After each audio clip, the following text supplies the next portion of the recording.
Os gregos morreram, Aristóteles morreu, e o pensamento grego foi pouco a pouco sendo substituído por um outro jeito de pensar a vida, o homem, o universo. E esse outro jeito também tinha um grande líder, um grande mestre espiritual, chamado Jesus.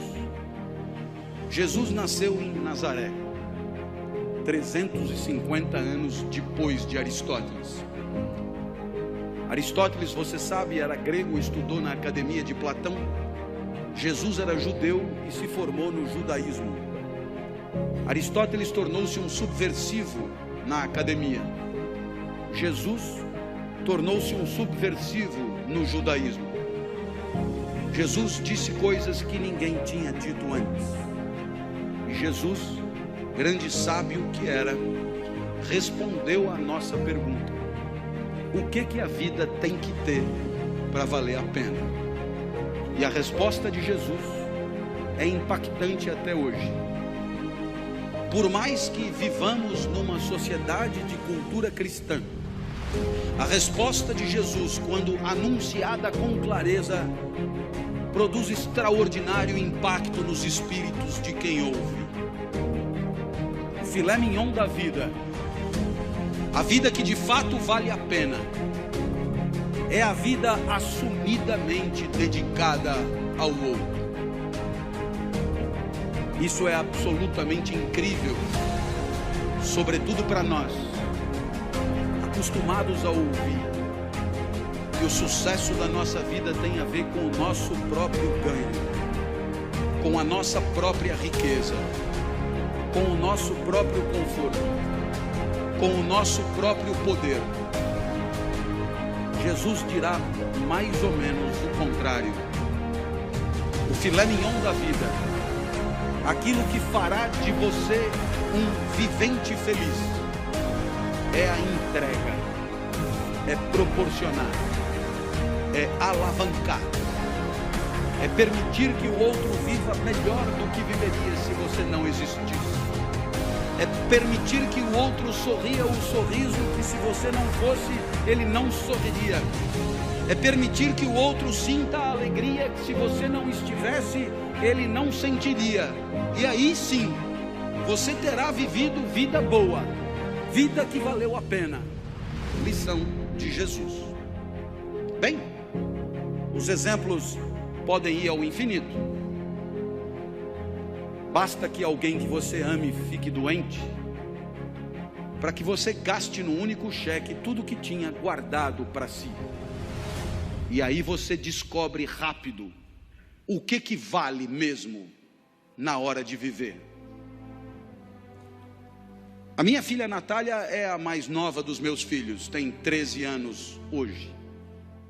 Quando tinha 4, foi acometida de gravíssima doença, rara no Ocidente. Síndrome de Kawasaki, um vírus letal. Funciona mais ou menos assim. Esse vírus só aparece em crianças de 4 a 6 anos. Esse vírus, se desincubar, mata a criança na hora. Mas tem uma vantagem: se ele não desincubar por 2 anos, ele acaba morrendo e a criança está definitivamente curada. 2 anos só, 2 anos esperando. Eu olhava para minha filha na UTI e eu me dizia: por que não troca? Eu fico no lugar. A vantagem é óbvia. Eu fico aqui e a criança fica livre disso. Como não estava dando certo, eu fiz proposta irrecusável. Pegue 20 crianças com isso. Ponha os 20 bichos em mim e liberte as 20 crianças. Agora a vantagem é mais do que óbvia. Não esqueça de pôr a minha filha no meio. Bem, pensando assim, eu aprendi coisas sobre mim, coisas que eu não sabia. Eu aprendi que para mim a vida não era o bem de maior valor.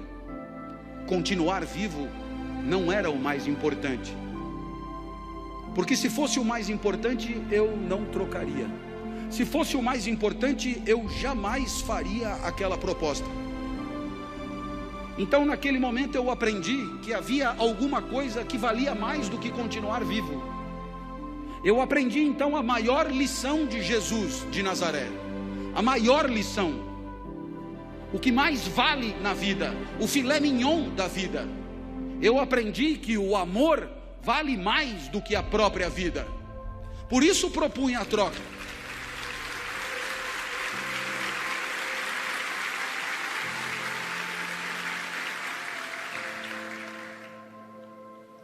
Mas é claro que por onde você andar, você encontrará o mesmo fenômeno.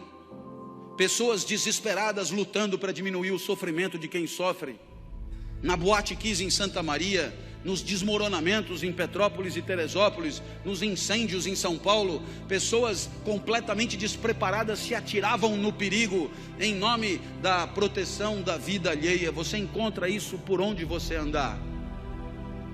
Para desdramatizar, minha filha completou 13 anos em maio, e ela virou para mim e falou: papai, ela está completamente curada, portanto, e ela falou: papai, eu queria comemorar meu aniversário em casa, queria mostrar minha casa para os meus amigos, você deixa? A minha filha sempre pede tudo para mim, porque de mim ela sabe que ela tira tudo que ela quer, depois ela só comunica à mãe. Eu já falei com o papai e ele já deixou. Vieram 39, subiram no mesmo elevador, invadiram o apartamento no mesmo segundo. E quando eu vi aquele enxame de criança entrando em casa, me lembrei de uma poetisa búlgara que dizia mais ou menos assim: criança pequena é como água, ocupa todos os espaços. Eu me tranquei no quarto, mas a poetisa tem razão, todos os espaços. Papai, papai, queremos brincar aí também. Minha filha, para onde você quer que eu vá? Você não gosta tanto da padaria? Vai para a padaria e espera lá, leva o celular que eu te aviso. E aí eu te pergunto, que espécie de idiota passaria 3 horas de sábado numa padaria, esperando que uma criança o autorize a voltar para sua própria casa? Esse idiota somos todos nós, não somos? Que um dia percebemos que o sorriso da criança amada vale qualquer padaria.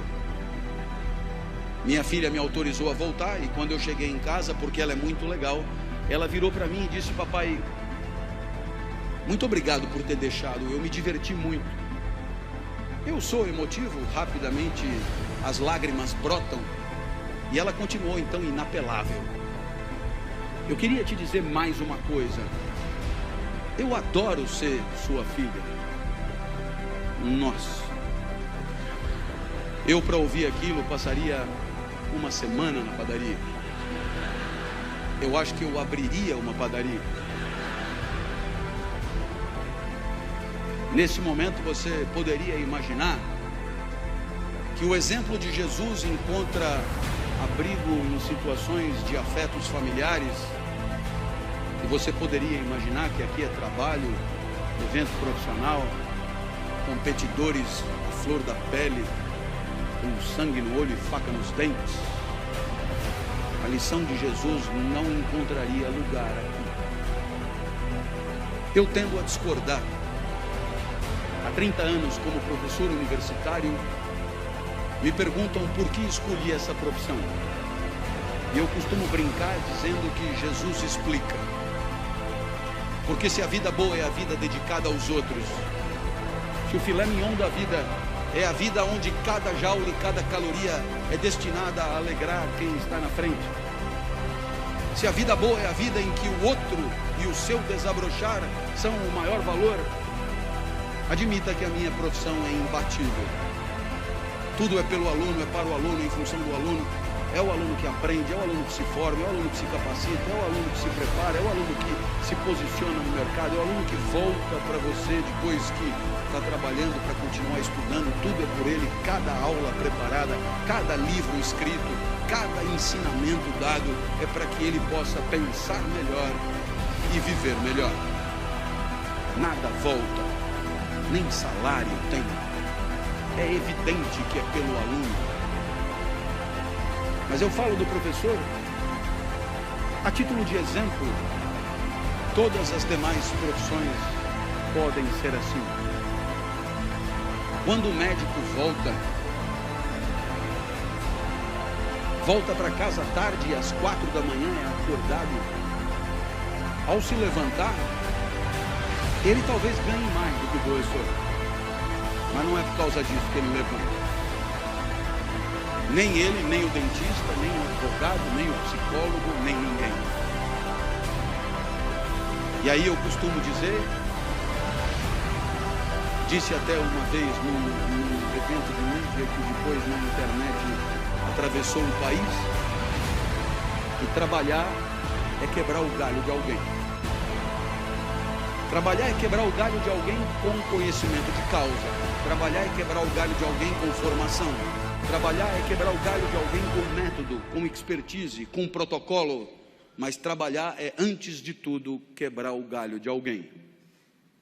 Feliz daquele que consegue enxergar na alegria do outro o resultado das suas ações, do seu investimento, da sua dedicação e do seu empenho.